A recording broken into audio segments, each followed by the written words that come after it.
জামাতের আমির সাহেব শরিয়া আইন চায় না, এটা যদি চরমনার কোনো লোক এখনো প্রমাণ করতে পারেন, সত্য লিগেল প্রমাণ দিতে পারে, এই সোশ্যাল মিডিয়ার সামনে আমি ওয়াদা করতেছি আমি জীবনে জামাতের পক্ষ হইয়া কথা বলবো না। জামাতের আমির সাহেব নাকি শরিয়া আইন চায় না, এই একটা গুজব তারা পুরা বাংলাদেশে ছড়াইছে আজকে 2-3 দিন যাবত। ইউটিউব, ফেসবুক, টিকটক যেখানে যায় মানুষ শুধু এটাই বলে। হাঁটতে গেলে মানুষ জিজ্ঞেস করে জামাতের আমির নাকি শরিয়া আইন চায় না, তারা কিসের ইসলামী দল, তারা মুনাফেকের দল, এই সেই বিভিন্ন কথা, বাজে কথা শুনতে হয়।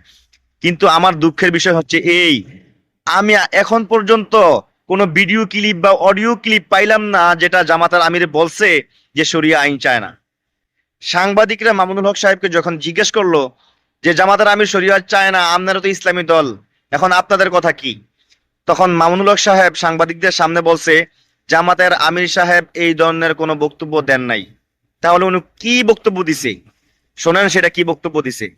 জামাতের আমির সাহেব বলছে যে প্রক্রিয়ার মধ্য দিয়ে বর্তমানে বাংলাদেশ চলছে, যে প্রক্রিয়ার মধ্য দিয়ে বর্তমান নির্বাচন হচ্ছে, যে প্রক্রিয়ার মধ্য দিয়ে সাংবিধানিক বাধ্যবাধকতার মধ্য দিয়ে আমাদেরকে রাজনীতিতে ধাপে ধাপে অগ্রসর হতে হচ্ছে, এই প্রক্রিয়ার মধ্য দিয়ে একসাথে একদিনেই ইসলামী শরিয়া পরিপূর্ণ আইন বাস্তবায়ন করা সম্ভব না।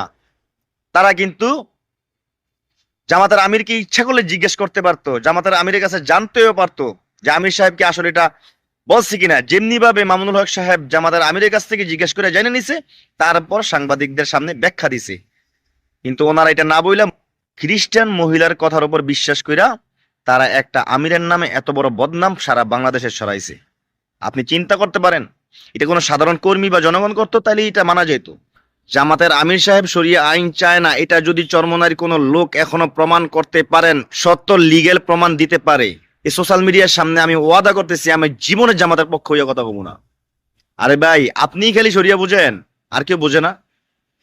এতগুলো ইসলামী দল জামাতের সাথে এখনো জোটে আছে, তারা ইসলাম চিনে না, তারা শরিয়া চিনে না।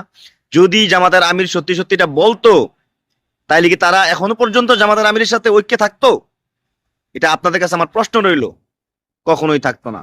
আসল কথা হচ্ছে তাদের সিট বনাবনিতে না হওয়াতে, 70টা আসন না পাওয়ার কারণে জামাতের আমির সাহেবের নামে মিথ্যা অপবাদ পুরো বাংলাদেশে ছড়াইছে, যা কখনো মানার মতো না। এটা অগ্রহণযোগ্য মিথ্যাচার যেটাকে বলে। আল্লাহ সবাইকে মাফ করুক, এই ধরনের গুজব থেকে রক্ষা করুক।